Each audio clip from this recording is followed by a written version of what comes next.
Hello, bonjour à tout le monde. Bonjour à tous. Donc, Bonjour. vous allez être surpris aujourd'hui. Vous avez l'habitude de voir normalement Gabriel présenter ses webinaires.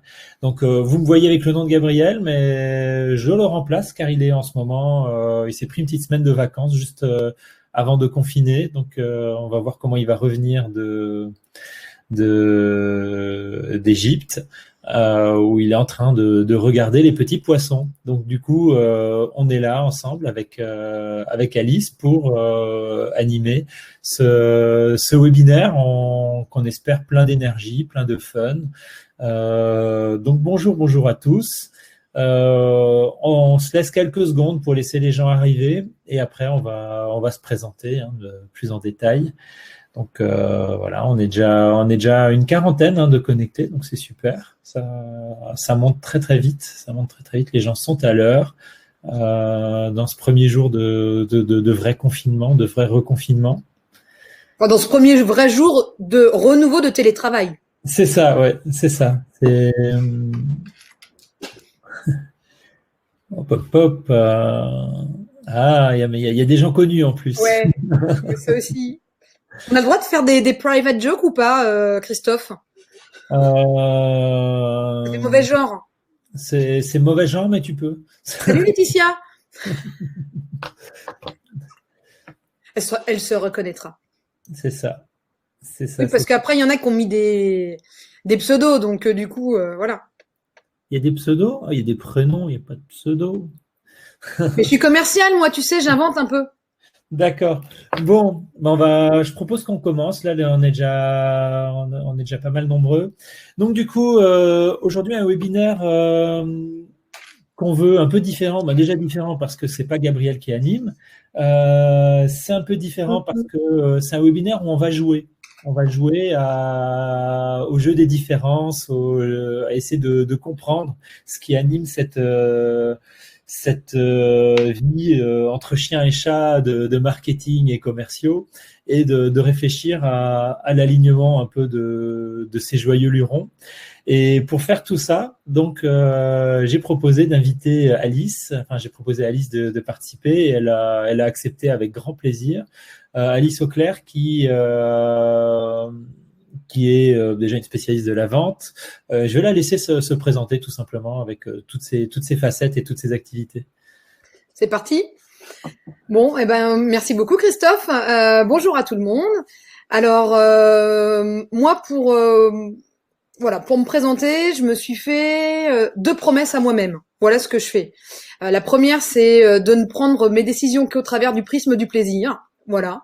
Et deuxième promesse, c'est que je ne veux plus choisir dans ma vie pro entre vanille et chocolat. Et je fais les deux. Et donc du coup, j'ai créé ma vie professionnelle sur mesure et j'ai créé deux entreprises. La première qui s'appelle Pour la beauté du geste, où je suis officiante de cérémonie. Alors, je célèbre des mariages, des funérailles, des baptêmes. Aujourd'hui, normalement, on devrait être bon et pas avoir besoin de mes services sur ce webinaire. Et puis, ma seconde entreprise, c'est pour mettre au profit mes 20 dernières années dans la vie de commerciale. J'ai commencé de bébé commercial à faire du tap-tap dans les zones industrielles, à finir responsable grand compte. Et puis, j'en ai eu marre de tout ça parce que j'avais une vision de la vente qui était assez atypique et j'ai créé ma boîte qui s'appelle Moi Commercial Jamais.com. Et du coup, où j'essaye de réconcilier les gens qui sont allergiques au commerce avec cette stratégie commerciale et de communication. Et donc, on est en plein dedans parce que pour moi, c'est vraiment, ça doit être vraiment très aligné. Et surtout, les rendre autonomes là-dessus, parce que tout le monde peut le faire, modulo quelques petits trucs. Voilà, à toi de Ouais. jouer, Christophe. Ouais, donc moi je vais me présenter aussi pour ceux qui me connaissent pas, qui m'ont pas encore vu sur quelques webinaires. Donc je suis consultant au sein de l'agence 1 minute 30 depuis un peu plus d'un an. Je suis un ancien directeur marketing. J'ai beaucoup officié dans les métiers de la technologie. Donc j'ai travaillé pour Adobe, j'ai travaillé pour Ingenico, j'ai travaillé chez Generis Group où j'étais directeur marketing. J'ai travaillé dans les télécoms aussi, chez VoIP Télécom, par exemple. Donc toujours un parcours où j'ai piloté des marketing B2B sur des offres plutôt complexes. Et donc toujours en relation avec du commerce plutôt, enfin du grand compte et du compte un peu plus petit, mais vraiment toujours B2B.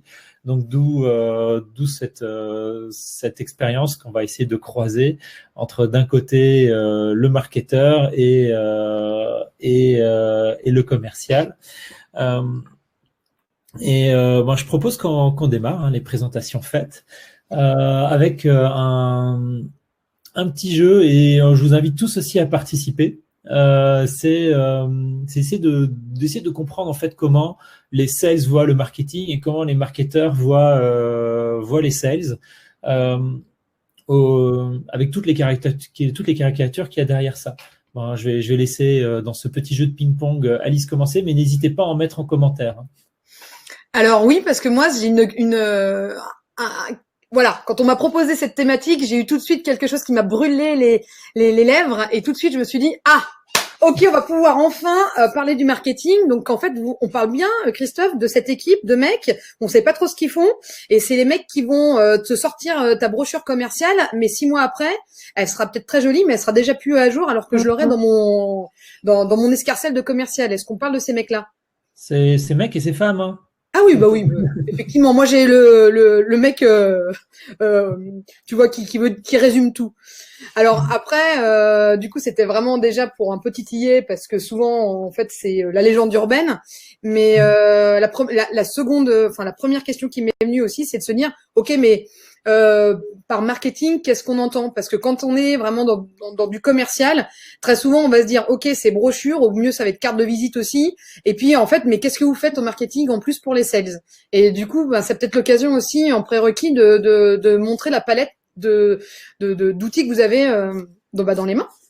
Ouais, c'est une des. Moi, j'avoue, cette question-là, j'ai beaucoup. Je sais pas si j'ai trouvé la bonne réponse d'ailleurs, parce qu'en fait, c'est vrai que le commerce nous dit, mais vous faites quoi au marketing d'ailleurs? Et c'est vrai que c'est la question qui nous revient tout le temps.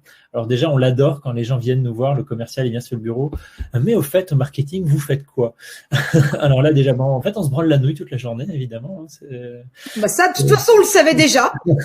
Et nous, c'est au café. En général, voilà. parce que là. Donc, voilà, donc en fait, déjà répondre à cette question-là, enfin, déjà la question, le fait qu'elle se pose, ça montre une problématique de fond, c'est que le métier du marketing n'est pas forcément très visible et très compris, parce que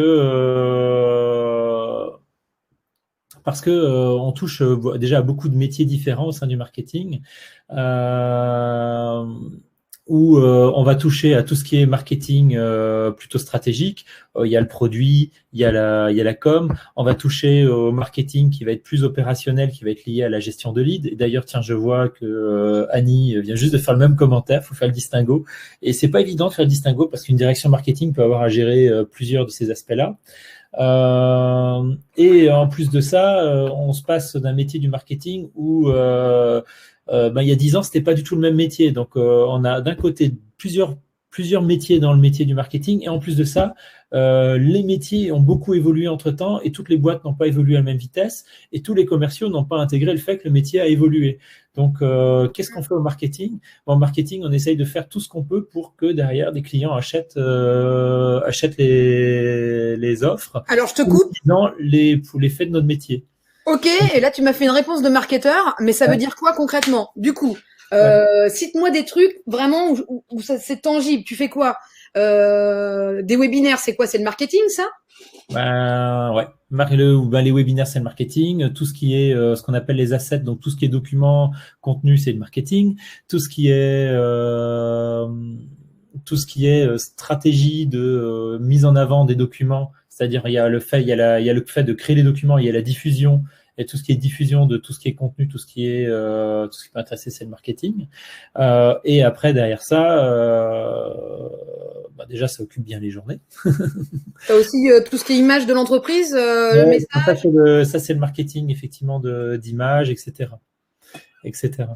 Mais tu vois, c'est difficile d'expliquer le métier parce qu'il est tellement vaste, et je pense que moi, aujourd'hui, expliquer facilement à un sales le métier, sans lui faire du vie ma vie en permanence, c'est pas évident. C'est pas évident. Mais de la même manière, c'est là où, moi, je vois un des trucs c'est là où ça devient compliqué parce que comme on ne sait pas expliquer, moi en tant que marketeur, ce que je vois souvent, c'est que le commercial arrive en disant tiens, j'ai une super idée pour le client. Et effectivement, il va nous dire ouais, il faut qu'on fasse à tout prix un webinaire, il y a ça dedans. Mais en fait, on se rend compte que ça répond à une problématique d'un client à lui aujourd'hui qui est super chaude, mais que ça correspond pas du tout à tous les autres. Et c'est vrai que on voit clairement cette. Alors oui, du coup, en fait, ça génère quoi? Parce que ça génère de la frustration. Parce Ouais. qu'on a l'impression de pas être entendu ou de se dire mais attends, nous on connaît vraiment le terrain et on sait ce qui va se vendre, ou en tous les cas c'est peut-être une première opportunité, puis après il va falloir que nous dans tout ce qui est commerce, on puisse soit prouver qu'il y ait plus de vent, enfin qu'il va y avoir une demande qui soit collégiale pour cet investissement côté marketing, et bien souvent en fait ça prend du temps, on n'a pas cette visibilité à long terme, et du coup, ou alors si on dit oui, il va y avoir un espèce de décalage dans le temps entre le besoin et la production, parce qu'on n'a pas cette réactivité-là, et c'est vrai que tout ça, c'est beaucoup de frustration. Je sais pas si vous, de votre côté, vous partagez ça aussi.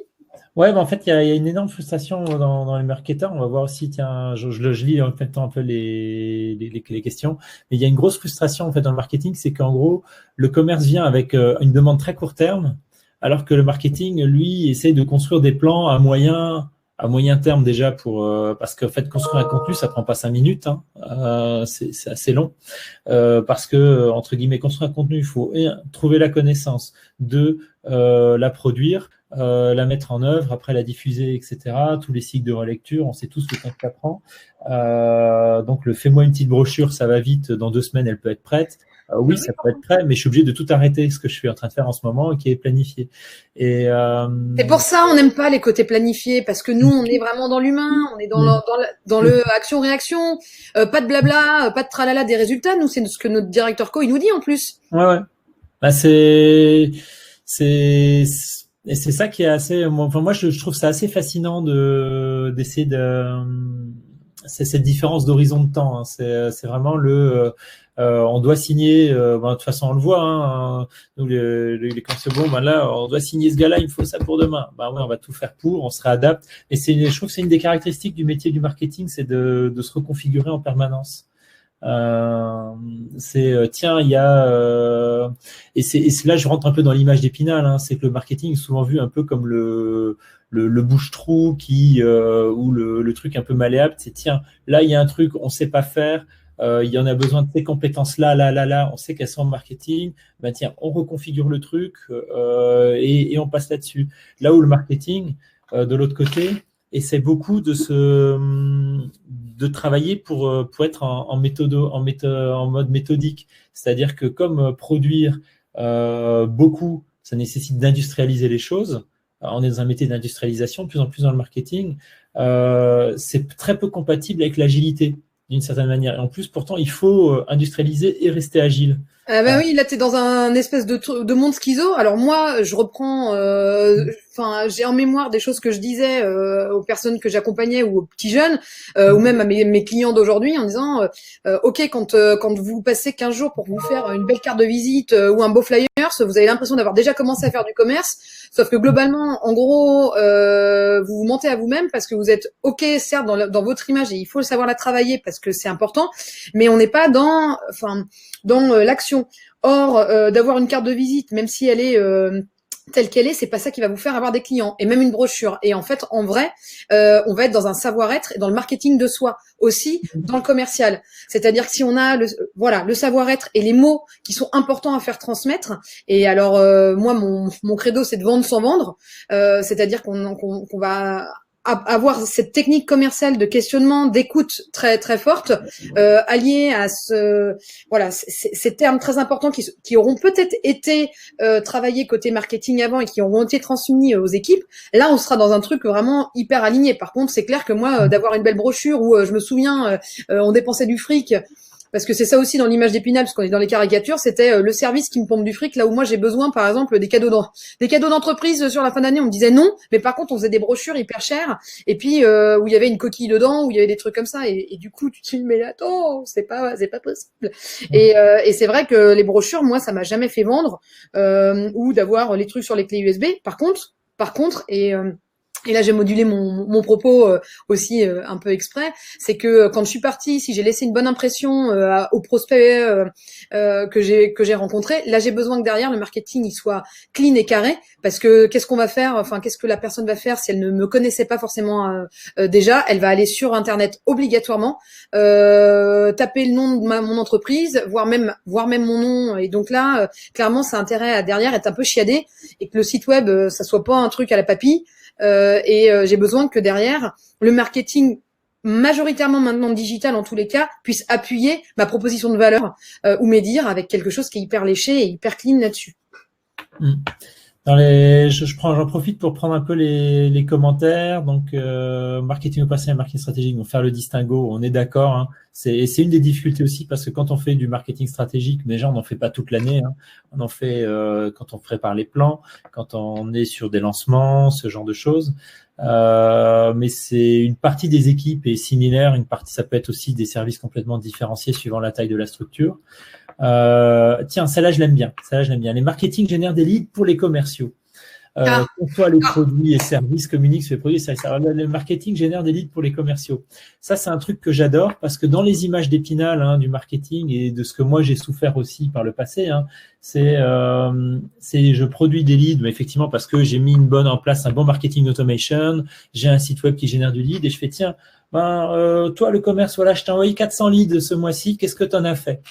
Le commerce, il me répond « Oh, mais tes leads, ils sont pas assez qualifiés, ils sont pas assez machins, ils sont pas assez bidules, etc. » Alors que la semaine d'après, quand le commercial se fait taper sur les doigts parce qu'il n'a pas assez vendu, il va faire « Ouais, mais le marketing nous génère pas assez de leads, le pipe, il est pas assez élevé, etc. » Et donc, cette relation de marketing, fournisseur, des sales en lead, je l'aime beaucoup parce qu'elle est en pile poil au milieu du problème d'alignement. Je sais pas comment toi tu le vis, Alice. Mais oui, on en discutait un petit peu tout à l'heure en préparation de ce webinaire. Effectivement, alors déjà, il y a encore une fois pas un problème, mais une petite interrogation sur le dictionnaire. Qu'est-ce que ça veut dire leads et qu'est-ce qu'on entend par là? Alors après, effectivement, il y a aussi modulo la taille de l'entreprise.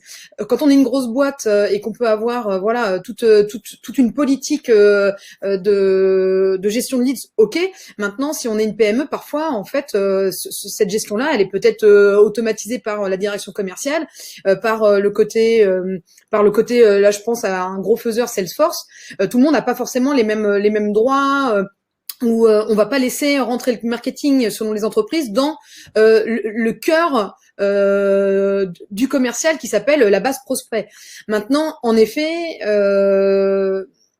en gros, il faut aussi avoir un peu d'intelligence, c'est de se dire que le marketing nous renvoie des infos, c'est aussi à nous, charge à nous côté commercial d'être vraiment de démêler cette pelote, de reprendre les infos pas pour argent comptant, d'appeler et de voir si c'est qualifié. Et surtout, ce qui va manquer, c'est que vous nous donnez l'info un peu descendante, mais nous, souvent, on va se le dire, et là, je fais amende honorable, on va oublier de vous les remonter. Sauf pour vous gueuler dessus, parce qu'on n'a pas fait notre chiffre. Et là, du coup, c'est bien, ça va faire un peu de séance de psychothérapie pour tout le monde. Et effectivement, on oublie de dire, tiens, là, c'était pas mal, parce que du coup, pour telle ou telle chose, ça a bien matché.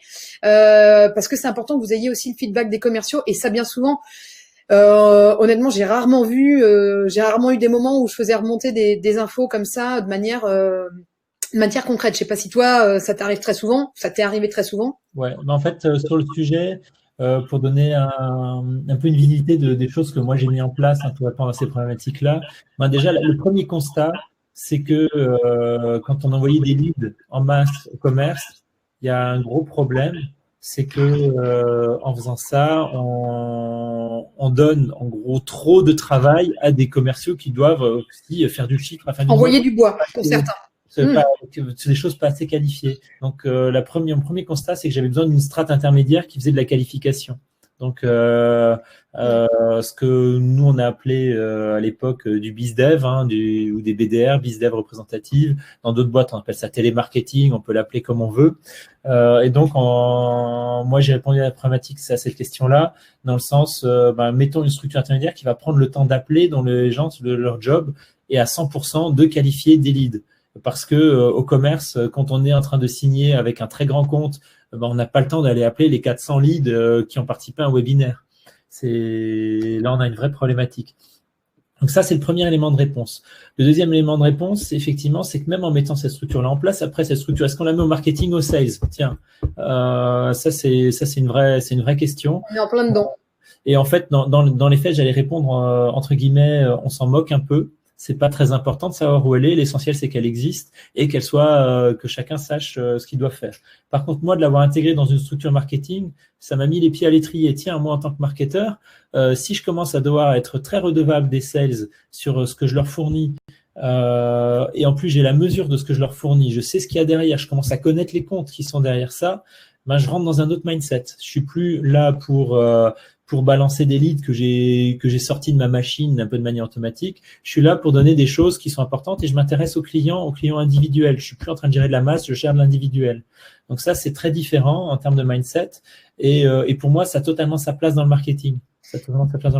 Bah oui, parce qu'en fait, au bout d'un moment, les meilleurs outils pour donner du grain à moudre pour le marketeur, c'est les commerciaux parce qu'ils ont les verbatim clients. Ils vont avoir les retours et c'est là où en fait, là, on va se mettre dans un mode un peu bisounours aussi. C'est que la boucle, elle est bouclée si toutes les infos circulent. Alors, on a l'impression d'enfoncer des portes ouvertes, mais ça, c'est une évidence. C'est que si les marketeurs touchent un peu plus au côté client, ils vont avoir beaucoup plus d'infos, de se dire ah tiens, quand j'utilise tel terme ou quand j'envoie telle info, tout de suite, j'ai un taux de transformation qui est beaucoup plus intéressant, ou beaucoup plus rapide, ou beaucoup plus d'engagement en fonction de ce qu'on fait, de ce qu'on cherche. Et c'est vrai que et inversement, quand nous on a les bons outils ou le bon vocabulaire ou la bonne posture, et ça ne peut pas être forcément que lié par son individualité, parce que concrètement en entreprise on a besoin qu'on nous donne du biscuit, quand tu es commercial, faut qu'on t'apprenne ton métier et que tu tiennent les valeurs de l'entreprise, et ça peut être vraiment le marketing est vraiment en support là-dessus. Et c'est vrai qu'aujourd'hui, alors moi j'ai parlé pour les plus petites structures côté PME, où si ils ouvrent les portes des deux services ou des deux équipes ou des deux personnes seulement, qu'il y ait tout simplement un bureau commun et qu'on se dise pas que c'est deux personnes différentes et deux jobs différents, ça changerait beaucoup et ça gagnerait du temps, ça c'est une évidence. Maintenant pour les plus grosses boîtes, là c'est dans la liste du Père Noël. Ouais, c'est plus compliqué. Ouais, un autre élément aussi que j'avais trouvé assez intéressant quand le marketing commence à fournir des leads qui sont qualifiés, qui sont mesurables, c'est que ça change le rapport de force. C'est-à-dire avant le rapport de force, le marketing est fournisseur de leads, il fournit des leads. Là, quand il fournit des leads qualifiés, ça devient attends, je t'ai fourni quelque chose qui a de la valeur. Oui, ça a de la valeur. Point de ce que je t'ai fourni. Et en fait, on est dans un rapport de force totalement inversé où c'est le commerce qui devient redevable du marketing d'avoir pris soin des leads en tant que tel. Et en fait, c'est un jeu qui devient beaucoup plus équitable. Je trouve ça très intéressant. C'est-à-dire que le marketing est redevable aux sales de leur fournir des leads qualifiés, mais les sales, de l'autre côté, deviennent redevables de bien les traiter et de les emmener au bout. Et ça peut faire grincer des dents un peu au début quand on commence à rentrer dans des discussions de ce type-là, parce que potentiellement on met à mal des chiffres et c'est le fait que là on est typiquement sur deux têtes pour un seul process, le directeur marketing, le directeur commercial, et quand le process tombe pas, c'est la faute de machin, c'est la faute de bidule, ça devient beaucoup plus compliqué parce que les chiffres sont visibles. Et là ça peut faire vraiment grincer des dents et créer des tensions entre équipes, mais en même temps c'est pour moi une phase nécessaire qui permet d'assainir les relations et de les normaliser. Mais là, on parle sur quelque chose de vraiment très mesurable qui est la gestion de lead. C'est-à-dire que la gestion de lead, on a des CRM qui permettent de les voir. C'est des choses qui viennent en général du monde digital principalement, un peu du monde physique pour les événements. Là, on a pu badger, etc. Des personnes, mais ces leads viennent en gros quelles actions marketing ont géré quels leads pour derrière les transmettre aux sales une fois qu'ils ont été qualifiés. Mais ça couvre en fait qu'une partie du job du marketing. On disait le marketing, c'est effectivement son job, c'est de faire des leads. Et là aussi, j'ai vu dans les autres commentaires, il y a effectivement tous les outils d'aide à la vente. On parle de la brochure, mais il n'y a pas que la brochure. Il y a les présentations d'offres, il y a les démos, faire en sorte que les démos tournent bien. Il y a dans certaines boîtes, j'ai même vu où le marketing travailler le contrat. Pour que le contrat soit, surtout pour les ventes qui doivent se faire rapidement, c'est pour les ventes un peu plus petites. J'ai plus vu ça dans les télécoms, par exemple, où le contrat était un outil de vente. Après, je me permets de te couper, juste pour compléter ce que tu viens de dire, c'est que on est vraiment dans maintenant.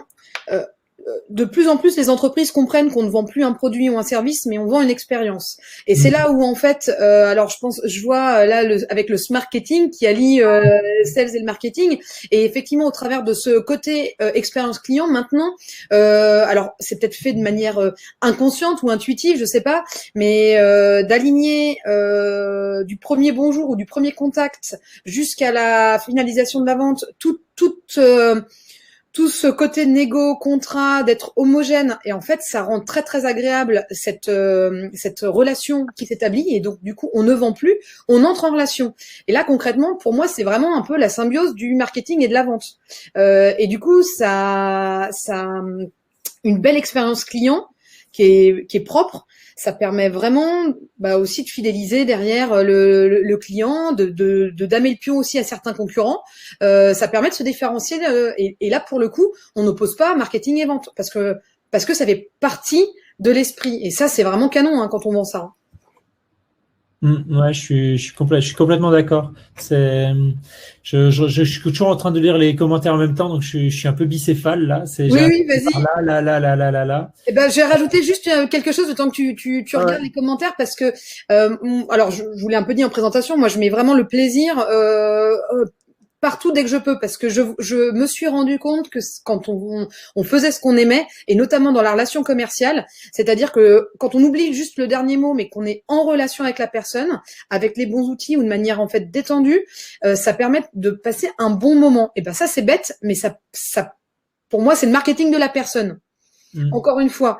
Et c'est vrai que quand on sent qu'il y a une belle communication, que ça se passe bien, que à tous les moments ou à tous les étages dans l'entreprise, petite ou grosse, parce que je voyais aussi, oui, ça n'existe pas dans les petites entreprises, mais si en fait, parce que le marketing de soi, même quand on est en solo par exemple, on le fait aussi et c'est important de le faire. Si on l'oublie, on va être juste dans la vente uniquement et ça va être beaucoup plus dans la douleur. Alors que là, pour le coup, le côté marketing peut vraiment nous aider à prendre du plaisir, à être soi, à être dans sa posture en fait. Ouais, le marketing en fait, il est structuré dans des structures, enfin dans des boîtes un peu plus grandes évidemment. Il est structuré, formalisé, mais dans les boîtes plus petites, il existe comme toute activité d'entreprise. C'est dans une boîte toute petite, il n'y a pas forcément un comptable, mais la compta, on la fait quand même d'une manière ou d'une autre. Soit on l'externalise en partie, on en fait un peu soi-même. C'est pareil pour du marketing. N'importe quelle boîte, même qui n'a pas de marketeur, a un site web. Quand on fait un site web, quand on rédige des choses, on fait déjà du marketing. Exactement. Donc, l'activité marketing existe, mais c'est vrai qu'on n'a plus cette notion de guéguerre entre un service marketing et un service commercial, puisque le service en tant que tel, il n'a pas de personne dedans. Je vais rebondir sur les mots d'Antoine Marozzi, que je salue d'ailleurs au passage. Il n'aime pas trop le terme rapport de force. Effectivement, c'est intéressant d'en parler, parce que ce rapport de force, moi, pour l'avoir vécu dans différentes situations, je pense que c'est un passage nécessaire, mais c'est pas un passage qui doit rester. C'est-à-dire que il y a quand même en fait un côté où le marketing a longtemps été, c'est un peu on reste dans la caricature, a un peu été le service un peu petite main. C'est-à-dire c'est ceux qui organisent les salons, qui font les goodies, qui font ce genre de trucs. Et souvent, quand on se dit tiens, il y a un petit déj à faire en interne, on va demander au marketing de nous l'organiser.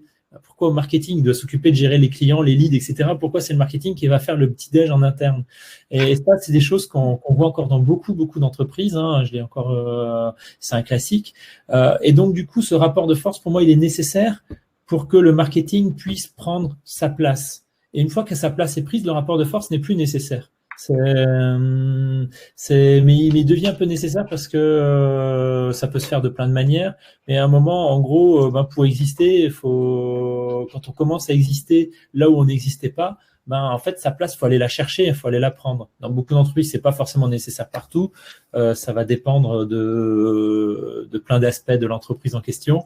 Mais c'est vrai que dans plusieurs endroits, moi, je l'ai vécu j'ai vécu cette phase de rapport de force qui ne dure pas, mais qui est nécessaire.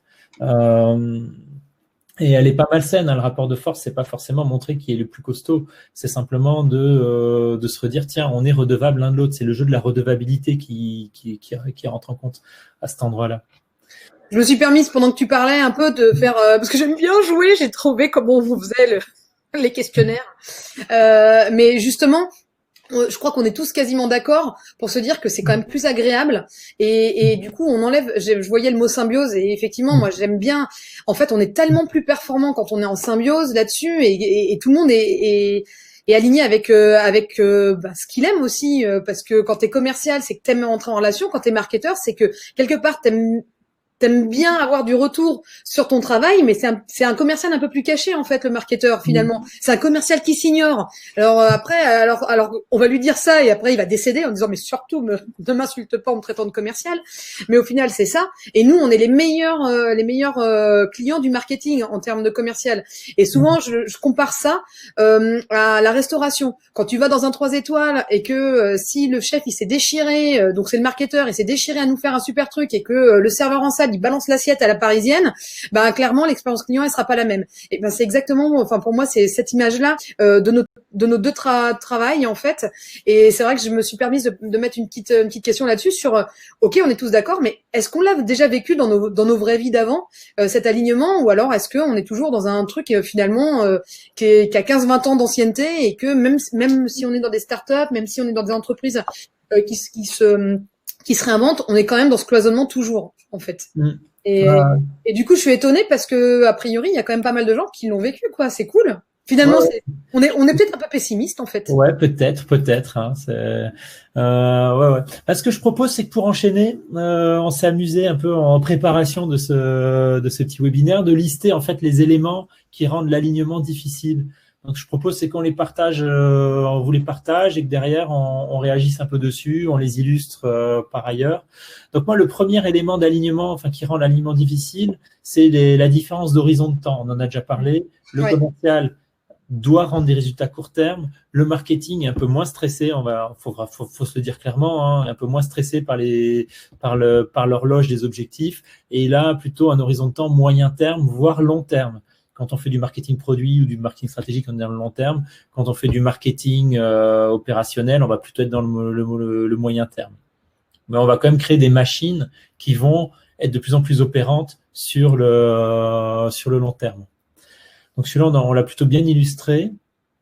Il y en a un autre aussi, moi, qui me semble très important, c'est la notion d'objectif. Le commercial, Thierry, en plus, vient juste Thierry, on est synchro aujourd'hui. Donc il y a cette notion d'objectif où le commercial, effectivement, a cet objectif qu'il doit rendre et en même temps, il carbure à l'objectif, faut pas se mentir. Le marketeur, là, c'est en tant que manager, c'est ce que j'ai expérimenté. Vous me direz si vous l'avez expérimenté aussi. C'est que moi, quand je donnais des objectifs à mes équipes, c'était pas un élément de source de motivation dans le marketing, c'est un élément de démotivation. C'est-à-dire, c'est des démotivations quand les objectifs sont pas atteints. Quand je vais voir mon marketeur, souvent ces objectifs déjà, soit au mieux, quand on arrive à le faire, c'est le mieux que j'ai réussi à faire, c'est des objectifs à 3 mois, mais souvent c'est des objectifs annuels parce que on veut que les marketeurs soient dans des trucs bien cadrés. Mais quand on arrive à les mettre à 3 mois, on est dans des objectifs qui sont la plupart du temps qualitatifs. Il y a très peu de quantitatifs, hein. Il y en a un petit peu quand on fait de la lead gen, mais il y a plein d'autres choses qui sont nécessaires à objectiver et on peut pas mettre vraiment de chiffres derrière. Donc il y a au moins moitié quantitatif, qualitatif sur le marketeur. Et en plus de ça, quand les objectifs sont pas atteints, le marketeur, ça a plus un effet de le démotiver plutôt que de se dire je vais me booster pour atteindre à tout prix mes objectifs. C'est de la généralité, c'est pas vrai pour tout le monde, mais j'ai vu ça dans plusieurs cas. Où en fait le rendez-vous annuel de validation d'objectifs se transformait plus en je défends mon beefsteak de mes objectifs plutôt que de prendre de la critique positive, etc. Et j'ai remarqué que dans mes équipes marketing, quand j'ai enlevé la part variable chez eux, ils étaient plus motivés, ils bossaient mieux. Tu vois, là on revient sur de la personnalité, en effet. Et effectivement, il y a des gens qui vont carburer un peu en mode drogué et j'ai besoin d'avoir un objectif, ça va me faire me lever le matin. Et il y a des gens, ça va annihiler parce que ils vont être vraiment dans cette angoisse-là. Et effectivement, et c'est un peu pareil sur les commerciaux. Tout le monde carbure pas à la signature ou au fric. Il y a aussi énormément de commerciaux qui carburent à la reconnaissance. Alors on peut dire ouais ça va être du fric, mais ça va être simplement la signature sur le contrat ou dire ok on a fait un partenariat où on va me dire bah merci tu m'as résolu ce problème là, t'as été là pour moi et du coup le simple merci c'est aussi un carburant des commerciaux et ça on le dit pas forcément parce que ça va faire vraiment trop bisounours et ça fait pas bien de dire ça. Or c'est simplement la satisfaction du service rendu, ça peut être un super gros moteur aussi pour les commerciaux. Et c'est marrant parce que je voulais juste rentrer un peu dans l'art exprès, ou alors tu vois sauter un peu dans la flaque parce qu'on dit qu'on concourt tous au même but. Ça c'est vraiment vrai. Moi je suis hyper d'accord. Ça c'est bien quand t'es patron ou quand t'es éventuellement chef de service. Sauf que dans la réalité vraie, il y en a qui vont rester à se dire ok bah j'ai une position de manager, je veux la garder.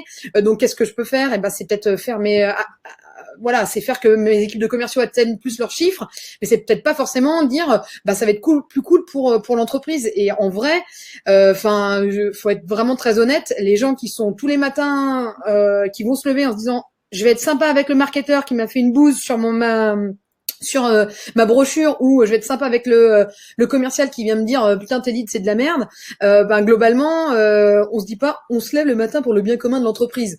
Alors ça va dépendre de sa position et de son investissement dans l'entreprise. Malheureusement j'aimerais bien mais là c'est vraiment du gros bisounours. Ouais, tu m'étonnes. Donc bon, dans notre cas, il y a le sujet des objectifs qui, d'un côté, sont mesurables pour le commerce et moitié mesurables pour le marketing, voire et motivant et pas motivant. Et motivant et pas motivant. On a aussi le côté, ce qui rend difficile l'alignement, c'est l'organigramme. Hein. On est dans deux structures qui sont différentes, qui ont un chef différent, donc avec des égos différents. Cloisonnement différent. On est dans le rôle on est dans le rôle du management de faire en sorte que les conditions tournent bien, mais dès qu'on a deux têtes et des kilos, on sait comment ça se passe, hein, ça complique tout de suite les relations. Il y en avait un autre aussi de points que je trouvais aussi qu'il fallait faire sauter, et c'est plutôt la tendance nouvelle, on en a parlé tout à l'heure, c'est le côté le marketing gère le lead et le commerce gère la signature. Aujourd'hui, quand on regarde un parcours client dans le détail, et c'est vrai qu'avec l'acquisition strategy design qu'on a mis en place chez Minute 30, on commence à avoir maintenant un peu d'expérience sur à quoi ressemblent les parcours clients de différents clients. On se rend compte que sur toute la vie du client, à toutes les étapes, qu'il soit prospect qui s'ignore, jusque je suis prêt à signer, le marketing et le commerce a un rôle à jouer à chacune des étapes. Et c'est pas la moitié de la vie du client, c'est le marketing qui gère, et l'autre moitié de vie du client, c'est les ventes qui gèrent. Et ça, c'est un gros élément. En fait, on a créé on crée une division nouvelle en prenant ça comme ça. Ouais. C'est une nouvelle division. Et en fait, elle se crée encore plus fortement qu'elle nécessite des métiers différents. Effectivement, les métiers sont différents, mais pour le coup, l'objectif, à la fin, c'est le même. Hein, c'est que les clients signent. Est-ce que ça me fait juste penser à une question. Est-ce que, d'une manière générale, les marketeurs, les équipes marketing ont vraiment, au fond d'elles, cette sensation qu'elles aident à la vente et qu'elles sont l'outil du commercial, ou c'est autre chose? Qu'est-ce que vous pensez dans votre tête? Là, j'essaye de parler pour moi, mais en même temps pour les équipes. Parce que toi, t'es un peu commercial et tu le sais, tu t'ignores pas. Donc... C'est ça. Mais je dirais qu'en fait, il y a dans le marketing déjà beaucoup de gens on est quand même dans les métiers de la créativité, donc les gens aiment faire valoir ce côté créatif. Il y a ce côté un peu l'image d'Épinal du marketeur, elle est pas fausse. Hein, on aime faire des choses fun, festives, ce genre de choses. Mais une fois qu'on sort de tout ça, il y a moi ce que j'ai vu, c'est ce qui anime beaucoup de marketeurs, c'est déjà de faire les choses bien. C'est plus que, et parfois en faisant les choses bien, on oublie un tout petit peu la finalité. C'est un de nos travers. C'est-à-dire, tiens, regarde le beau truc que j'ai fait, regarde la jolie campagne digitale que j'ai créée, elle est vachement bien pensée, elle est ça. ça a tendance à disparaître de plus en plus quand même, hein. On reste, mais c'est quand même une tendance de aimer faire les choses bien pensées, bien foutues, pour que derrière, toujours ce objectif quand même de transformer, mais parfois on perd un tout petit peu de vue l'objectif en se disant bah tiens si on le faisait peut-être un petit peu moins bien, mais en le délivrant un peu plus vite, ou en étant un peu plus opérationnel dans le truc, ben ça le ferait aussi. Et ça pourrait donner des résultats similaires, possiblement aussi. Donc parfois on perd un tout petit peu de vue la finalité au marketing. C'est là où je disais et c'est lié aussi à ce qu'on disait sur les objectifs, hein. Ben, les objectifs, c'est pas ce qui drive le marketeur. Le marketeur, il a envie de faire son job bien. Et il a envie de produire quelque chose, en fait, un joli contenu qui soit bien, qui respecte le cahier des charges, qui est blabla, mais il ne se sent pas investi d'une mission d'aider vraiment. Si, cette mission d'aider, elle l'est, mais mais en fait, je dirais plus que la différence, c'est plutôt on est un peu plus dans le monde des idées, un peu moins opérationnel que le commerce. Et est-ce que tu vois, et ça c'est intéressant parce que en vrai, on repart sur les bons vieux trucs. Moi, quand en fait les équipes étaient vraiment n'arrivaient quand on était un peu plus dans la confrontation ou dans le rapport de force, à un moment donné, il y avait quelque chose de très magique. Toujours la même chose qui fonctionne, c'est le vie ma vie. C'est de prendre et de sortir les gens qui sont trop dans le bureau. Donc là, pour le coup, très créa, très marketeur, de le mettre dans le siège du commercial. Et ça a toujours eu des effets magiques. Alors bien souvent, on le fait quand on est en période de crise, et puis on oublie de le faire au fil de l'eau. Mais de sortir en fait son marketeur et de dire bah voilà, en fait, regarde. Et puis même c'est gratifiant aussi quand il y a quelque chose de chouette. Pas pour dire regarde, t'as vu, en fait, ça sert à rien ton merdier. Il y a eu des choses, moi, où on a été vraiment aidé par des jolies campagnes de marketing, et c'était aussi gratifiant parce que c'est ça qu'on aime aussi dans le commercial, c'est d'avoir un feedback très très immédiat. Et je sais pas si ça toi tu l'as déjà fait. On essaye, hein, c'est plus dur côté marketing de. En fait, faut vraiment se dire, moi, c'est un truc que j'ai toujours dit qu'à chaque fois que j'ai fait de l'avant-vente ou j'étais dans le commerce, je fais ce que j'aime bien dans le commerce, c'est qu'on a plein de petites victoires rapides tout le temps. Dans le marketing, les victoires, elles mettent 1 an à se mettre en place. C'est tiens, j'ai réussi à mettre mon système de lead gen en place et il tourne. Ça a mis 1 an, voire 2 ans, hein. C'est les horizons de temps.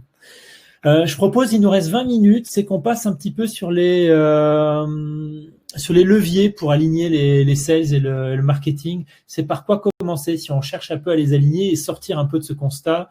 Là, on a passé beaucoup de temps sur le constat. C'est j'allais dire pas nos astuces, hein, parce qu'on est au-delà de l'astuce. C'est nos conseils, nos recommandations et ce qu'on a déjà pu tester aussi pour aller au-delà de ça. Alors, moi, je vais en commencer par un, parce que c'est celui que je prenais avant de rejoindre 1 minute 30, et c'est ce qui m'a fait co-construire avec Gabriel la méthodologie d'acquisition de stratégie design. C'est le fait de construire les parcours clients, de co-construire les parcours clients entre marketing et commerce. C'est-à-dire prendre le temps de comprendre les clients, comment ils fonctionnent, et de se dire, ben voilà, les étapes 1, 2, 3, 4, 5, 6 par lesquelles le client passe, pas nos étapes internes, hein, pas l'étape c'est du lead, c'est du lead qualifié, c'est de l'opportunité, ça on s'en fout, c'est notre toutouille, mais pas le client. Là aujourd'hui, donc aujourd'hui, cette problématique, il est pas au courant. Il commence à s'intéresser à cette problématique parce que il se met en recherche de moyens de résoudre ce problème de cette manière-là, etc. Ces phases-là, ça, le travailler ensemble avec le commerce, ça me semble le point clé, parce que ça permet d'identifier bien la vie du client, et ça permet d'identifier aussi le rôle de chacun dans cette vie de client. C'est-à-dire, tiens, dans cette étape-là, nous, le commerce, on peut faire ça, nous, le marketing, on peut faire ça, nous, machin. Et en fait, là, on raisonne, les différents métiers au service du client peuvent intervenir de cette manière-là dans chacune des étapes. Je fais une petite pause juste là-dessus. Tu as dit un mot qui est pour moi, à mon sens, très, très important et qu'on oublie aujourd'hui, c'est responsabilité. Enfin, responsabiliser. Chacun, et effectivement, en gros, on va aller un peu plus loin et on va aller sur de la psycho, c'est de remettre du sens de nos actions. Et effectivement, que chacun est responsable d'un petit bout du puzzle, et quand on le dit plus, quand on le verbalise plus, quand on rend la responsabilité de chacun, déjà, on est dans du travail d'équipe et c'est quand même beaucoup plus sympa et beaucoup plus gratifiant aussi. Et de deux, ça veut dire qu'on a sa part de job à faire, et ça, je crois que c'est une des grosses clés. Responsabiliser et donner du sens. Alors qu'aujourd'hui, on est plus à ouvrir les parapluies et du coup de dire, ah bah tiens, c'est de ta faute, ou il a pas fait ci, ou il a pas fait comme on a dit. Ouais, c'est exactement ça. Donc le côté responsabilisé, donc c'est responsabilisé par rapport à l'objectif final et c'est redevabilité les uns envers les autres. C'est-à-dire, Oui. bon, moi, quand je fais là, je suis redevable de ça envers toi, toi, tu es redevable de ça et d'avoir bien identifié les redevabilités tout au long du parcours client. C'est le parcours client, pour moi, c'est vraiment l'ossature qui, derrière, va nous dire ce qu'on doit faire. Et en fait, du coup, le commerce, le marketing, les métiers du marketing, les métiers du commerce, ce sont plus que des métiers au service d'un objectif. C'est vraiment ça l'idée autour de ça. Pour moi, c'est la première étape de mise en place d'un alignement sales marketing. Et pour compléter, et en fait, je vais reprendre ce que vient de dire Hervé là. Il met la technique. Alors peut-être qu'on n'a pas le même sens, mais effectivement, en fonction de ce que l'on vend, là, on a dit ok, on remet en fait le lien, où on les fait vivre ensemble ou réfléchir ensemble sur comprendre le parcours client. Mais ce qui est aussi impératif, et là pour être très performant, c'est comprendre le parcours production ou service, comment en fait les opérationnels, les techniciens font, c'est en gros comprendre ce qu'on a à vendre. Et bien souvent, j'ai plein de commerciaux moi qui savent même pas qui bitent rien à ce qu'ils vont vendre et qui sont pas forcément dans la technique et qui vont se gaufrer auprès du client, ou alors pareil du marketing qui va rester dans des lieux communs et qui va pas être assez pointu et qui va ne pas savoir en fait comment mettre en valeur parce qu'il est pas sorti sur le terrain. Mais le terrain interne, là pas le terrain client. Et ça, mais combien en fait j'en ai vu, et c'est vrai que c'est pas que dans un séminaire où tu vois ta prod, c'est pas là on sait ce qu'on vend, c'est quand on va et quand on s'enlève un peu les doigts du cul et qu'on va au charbon. Là on parle vraiment la pratique du marketing produit. Je suis un ancien du marketing produit aussi. Je propose dans les autres éléments qui me semblent importants, c'est les indicateurs. On a parlé des objectifs. Avoir des objectifs communs, effectivement, se dire à quoi ça sert d'avoir des objectifs complètement différenciés en termes d'équipe. Je parle vraiment en termes d'équipe, pas des objectifs individuels des commerciaux qui sont une chose particulière, mais c'est que l'équipe ait les mêmes objectifs, les mêmes indicateurs à suivre. Et les indicateurs, moi je pense, il y a les indicateurs de finalité, le chiffre d'affaires, évidemment. Il y a les étapes internes, lead, machin, etc., parce qu'il faut quand même qu'on puisse mesurer ce qui se passe en interne. Et après, il y a les indicateurs un peu plus nouveaux sur le parcours client. C'est-à-dire, voilà, les indicateurs qui vont de dire, voilà, j'identifie tant et tant de clients qui est à telle étape de maturité, à tel endroit dans son parcours, et que nous, on arrive à faire aussi bien là-dessus de l'opérationnel. J'ai mis en œuvre tout ce qu'il faut pour que ces étapes-là soient bien couvertes, ou à l'inverse, j'ai tel et tel résultat qui me prouve que les clients sont dans ces états-là. Et ça, aujourd'hui, ça existe? Ça, c'est ce que tu aimerais, ou tu as déjà mis en place certains, parce que comment tu les matérialises, les objectifs côté marketing? C'est typiquement dans des indicateurs de ce type-là, du cycle de vie, c'est se dire, mesurer combien de démos on a fait à des prospects à quelle phase de sa validité, de sa maturité, en se disant, tiens, peut-être que dans ce type de vente-là, quand on fait des démos très tôt, ça nous positionne mieux, on va mettre les démos. Typiquement, dans d'autres types de trucs, ça va être simplement, on se dit que les choses passent par les événements, incentiver sur le nombre de participants sur les événements. Tu vois, c'est des trucs vachement opérationnels qui sont liés au cycle de vie. Donc là, je donne des exemples un peu dans le vide, parce qu'on n'a pas un cycle de vie devant nous, un cycle d'achat d'un client, mais c'est vraiment, on se dire, si on se dit qu'une étape est clé dans le cycle d'achat, on met les indicateurs qui sont liés à ces étapes-là. En fait, tu fais plus du one shot, c'est-à-dire que tu vas vraiment derrière, par exemple, typiquement créer un événement, alors en dehors du contexte actuel, mais encore que, mais effectivement de savoir, en gros, avec un vocabulaire très commercial, c'est le taux de transformation. C'est tout ça, c'est et l'opérationnel. Est-ce qu'on a fait ce qu'il faut pour que ça puisse marcher, et après, est-ce que ça a fonctionné chez le client? Il y a tout ça, et après. Donc il y a tout ça en termes d'indicateurs. Un qu'on s'était noté aussi dans notre petite préparation, c'était l'alignement du vocabulaire. Oui. C'est important de parler la même langue. Et ça peut marcher si on est dans une équipe qui a un même objectif et qui bosse ensemble. C'est parce que sinon, déjà la notion de lead, c'est quoi un lead, c'est quoi un machin, c'est quoi un client qui est dans telle phase. Tout ça, on a vraiment besoin de parler la même langue, et par le langage, on arrive à faire des choses.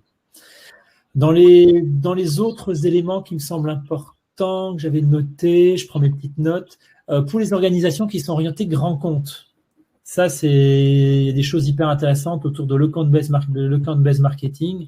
Le Account-Based Marketing, qu'on appelle vulgairement ABM.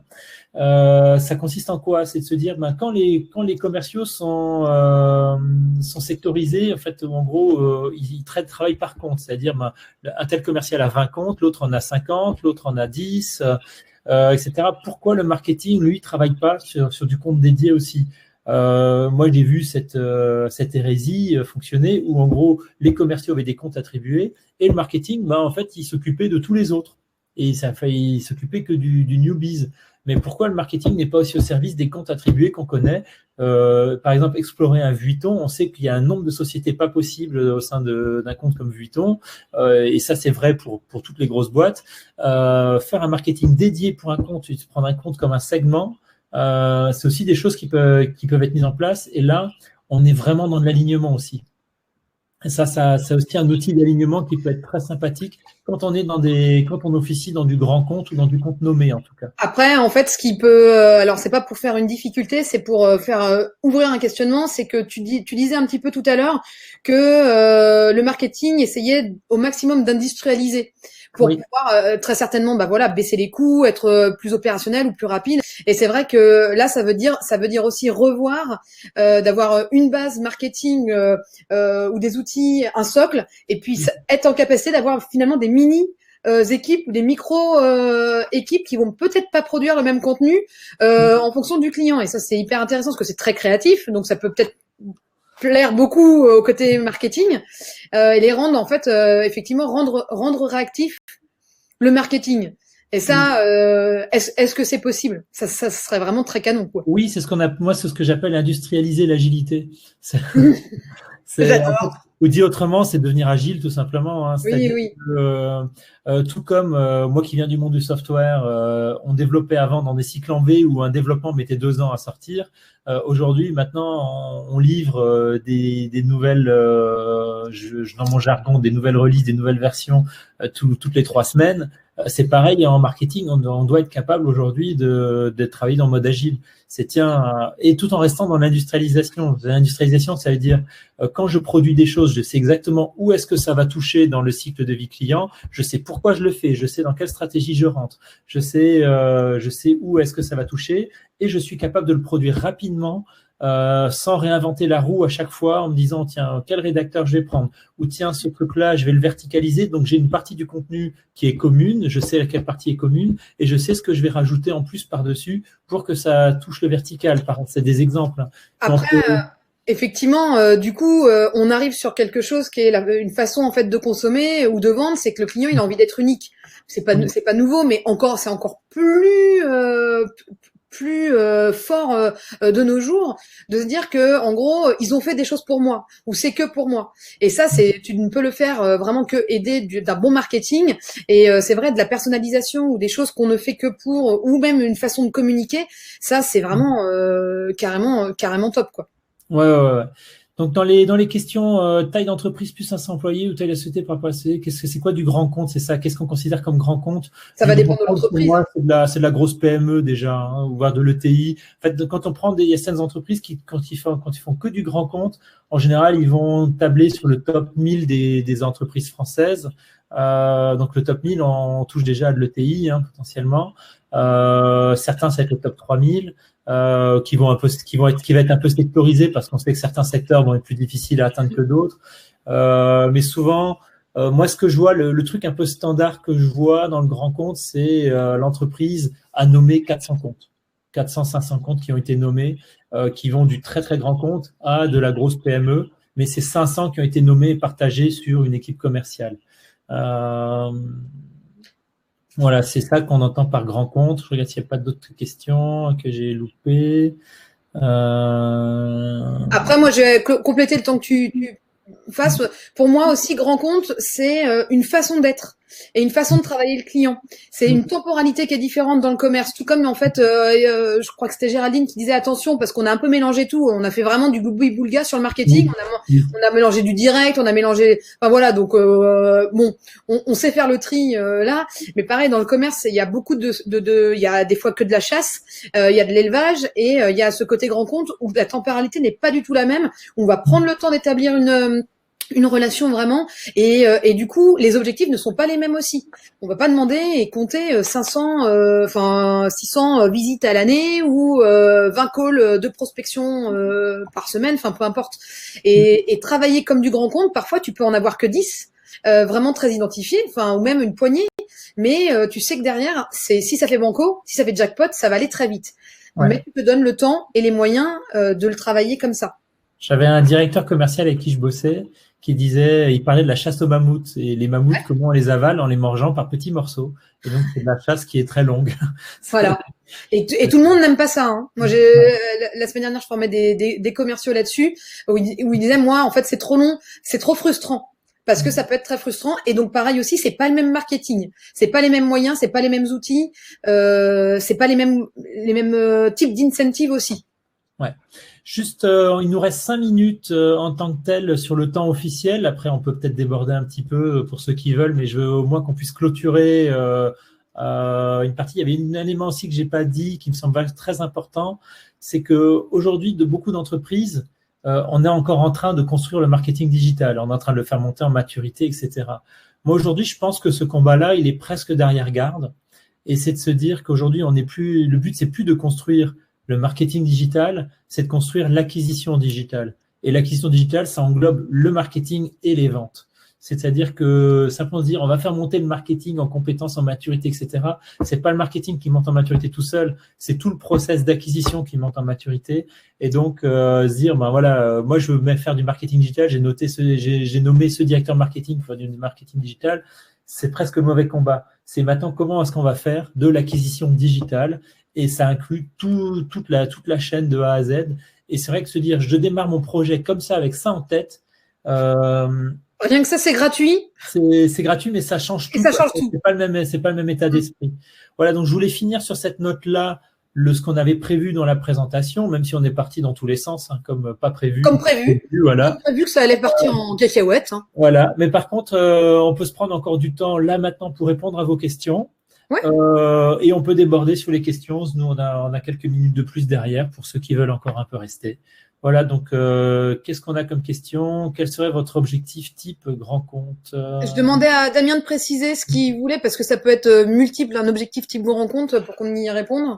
Ouais, ça dépend tellement de l'offre en plus qu'on vend derrière que c'est typiquement sur du grand compte. Bon, déjà, la notion de grand compte, il y a la notion de plan de compte, c'est-à-dire on a toute une stratégie sur comment on va l'adresser, si c'est un compte à filiale, c'est peut-être attaqué par filiale pour faire un effet de débordement. Quand c'est un gros compte qui est très centralisé, ça va plutôt d'aller taper près du PDG, CMO, CTO, suivant ce qu'on a à vendre aussi.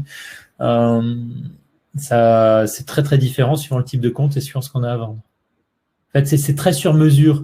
Et même pour le marketing, c'est très sur mesure. Honnêtement, en marketing, sur un très très grand compte, on est capable de produire des documents juste pour le grand compte, des brochures juste pour le grand compte. Et c'est pertinent parce que il y a des effets leviers qui sont énormes derrière. Après, il faut pas en avoir 200 à gérer comme ça en parallèle. Hein. On peut se permettre de prendre un grand compte comme segment uniquement si on en gère 3 ou 4 maxi en parallèle, hein, parce que sinon les équipes marketing, faut qu'elles soient 200. Mais c'est vraiment de l'ordre du faisable et ça peut être très très pertinent pour grenouiller dans un compte. Alors est-ce qu'il y a des questions ou des remarques, des choses? Je vais voir en fait ce qu'on avait déjà vu par ailleurs. Enfin, c'est qu'on a passé un peu vite. Est-ce qu'il y en a déjà, tout à l'heure vous avez dit, le temps que tu regardes les questions, au dernier sondage, entre guillemets, beaucoup étaient et marketeurs et vendeurs. Et vous, c'est quoi que vous avez mis en place ou que votre entreprise a mis en place pour pouvoir vraiment faire les deux? Est-ce que vous êtes autonome et donc du coup, c'est vous qui mettez en place vos outils marketing, ou alors c'est une communication qui se fait pas facilement, vous êtes dans le même bureau, comment vous arrivez à faire les deux? Ou alors c'est dans votre monde de bisounours que vous aimeriez bien? Ou alors vous avez un service marketing tellement performant qu'en fait c'est ok et c'est cool. C'est plutôt une bonne nouvelle aussi. On va laisser un peu de temps pour Non, il n'y a pas. On attend les petits trucs. Ah, tiens, là, il y a Frédéric qui parlait de lead gen via la publicité sur Google, par exemple, à la fois du marketing et de la vente. Et c'est vrai, enfin, pour moi, tout est marketing et vente en même temps. Pour moi, il n'y a plus de notion. En fait, il y a marketing et vente, c'est des métiers. C'est juste des métiers, mais tout est acquisition. Tout est acquisition. Et en fait, si on avait dit que la vente est une des spécialités du marketing et qu'on faisait qu'un seul service, ça serait pareil, quoi. C'est moi, dans mon monde de bisounours, il n'y a qu'un seul service et on a inversé la matrice où avant, on avait un silo marketing, un silo vente et des missions d'entreprise qui sont l'acquisition, la fidélisation, etc. Et dans mon rêve idéal, on inverse la matrice. On a un responsable fidélisation, un responsable acquisition, et dedans, il y a des métiers qui interviennent pour réussir à tout ça. Après, on est aussi là, on fait face aussi à l'évolution de l'organisation et des personnes que l'on embauche aujourd'hui. Alors, je veux pas faire tout un sketch sur la génération Y, Z, etc. Mais c'est ça aussi, c'est-à-dire qu'aujourd'hui, en fait, il y a beaucoup de gens qui se sentent étriqués dans des fiches de poste parce que du coup, on catégorise par métier. Or, aujourd'hui, je pense qu'effectivement, on a besoin de personnes qui savent en fait croiser. Et du commercial qui sait faire du design et inversement parce que par exemple un bon brief marketing ça doit poser et passer par des questions de stratégie commerciale et ça si on ne forme pas en fait un marketeur à ça il va juste poser des questions sur du beau ou sur les couleurs qu'il aime ou voilà et on peut s'amuser ou pas merde et du coup, c'est vrai qu'effectivement, l'idéal, c'est d'avoir ces profils qui sont hybrides et de les travailler comme ça. Et il y a beaucoup de gens qui maintenant vont soit être très créatifs, être dans le commercial et vont se sentir en fait enfermés et vont se barrer. Et on va pas savoir pourquoi alors qu'ils étaient très bons. Et inversement, je suis persuadée sur le marketing, des gens qui vont pourtant ils ont de la créa, etc. Mais ils ont peut-être pas la relation client ou il manque quelque chose. Et c'est aussi comment on se réinvente pour voir un peu merger les deux. Voilà.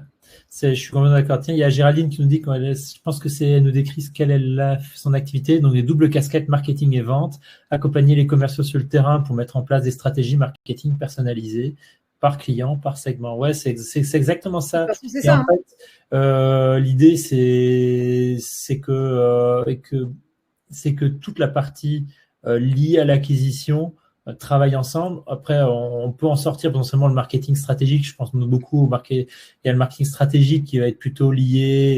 Il y a tout ce qui va être lié à la marque, tout ce qui va être lié aux acquisitions d'entreprises, tout ce qui va être lié aussi aux produits. Qui peut vivre à part de tout ça, mais c'est vrai que faire en sorte que marketing opérationnel et vente ne forment qu'un, c'est un bel objectif. Alors après, c'est pas un objectif qui se fait du jour au lendemain, il n'y a pas besoin de le faire du jour au lendemain, mais actionner déjà les premiers leviers qui vont vers cet alignement là-dessus, et après, l'entreprise, elle va bouger toute seule dans ce sens-là une fois qu'elle aura compris ces éléments-là. Alors, je regarde s'il y a d'autres questions. J'ai demandé à David qui dit marketing. Aujourd'hui, je suis en conseil business développement et pour moi, cela veut dire réunir les deux compétences. On est d'accord? Et j'avais une question pour David Huon qui dit nous sommes 3 dans notre boîte et je suis seul au marketing, market communication avant vente. Et est-ce que du coup tu as été accompagné tu as accompagné, pardon, je vais parler français, le commercial ou les personnes qui font du commercial. Est-ce que les relations sont vraiment proches ou est-ce que ça reste quand même à 3, très chacun dans sa boîte et on vient en fait te donner des ordres, te dire tiens ça serait mieux si on avait ça, tiens est-ce que tu peux m'organiser et finalement t'es exécutant. C'était ça en fait et juste pour le temps qu'il réponde s'il est toujours là David, c'est que en fait on est dans cette logique que c'est aussi une question de personnalité. Il y a beaucoup de gens qui ont déjà ces deux faces en eux, d'avoir cette casquette un peu de commercial et de porter client, et puis ce côté marketeur. C'est pour ça aussi quand l'alignement, quand voilà, on a été directeur ou directrice commercial et marketing, c'est qu'en soi on le portait. Et peut-être pas forcément facile. David a répondu, c'est le patron. J'aime bien quand le patron fait le marketing. C'est le patron, désolé. Et alors, du coup, le patron, il va avec son commercial. Ça, commercial. Non, mais de toute façon, c'est intéressant parce que le patron, il fait toujours de la vente aussi. Hein, donc c'est le premier vendeur de son entreprise, donc c'est hyper intéressant. super intéressant. Après, il y a d'autres problématiques, c'est quand la boîte commence à grandir, comment passer la main sur le marketing, c'est une problématique très difficile pour un patron. Oui. Mais c'est un autre sujet. C'est un autre sujet. Parce que là, on touche au storytelling, on touche à l'individualité, on touche à plein d'autres choses qui est très intéressant aussi pour côté vente et marketing. Ouais, ok. Bon, comme il n'y a pas beaucoup d'autres questions, je propose qu'on se quitte ici. Donc, ça a été un plaisir d'animer cette conférence avec toi, Alice. Merci pour l'invitation. Et c'est parti dans tous les sens, comme je m'y attendais, donc c'est parfait. Et bonjour, merci à tous d'avoir participé. Si vous avez encore des questions, vous pouvez encore en poser, même après, nous on les recevra et on pourra toujours vous répondre a posteriori sur le truc. Même pour ceux qui sont en replay, normalement, vous pouvez poser des questions, faut pas hésiter. Merci, tout simplement, et à la semaine prochaine avec le vrai Gabriel. Je ne mettrai pas la blouse, j'ai du mal. J'ai du mal. Ça, c'est une private joke parce que Gabriel met la blouse maintenant. Et voilà, donc merci à tous et à bientôt sur une prochaine édition. En tout cas, c'est un plaisir de remplacer Gabriel au pied levé. Au pied levé. Merci, au revoir. Et n'oubliez pas le plaisir. Ça fait bien, ça fait un truc marketing de fin. C'est ça, c'est ça. C'est l'ancienne tagline du Nutrient Enjoy Marketing. Eh ben voilà, allez. On est plus sérieux maintenant, c'est Challenge Your Marketing. Écoute, comme quoi, à l'âge de raison. C'est ça, merci exactement. Merci à tout le monde dans tous les cas. Merci à toi, Christophe. Merci, à bientôt. Bon, je coupe du coup. Allez, au revoir. Ciao.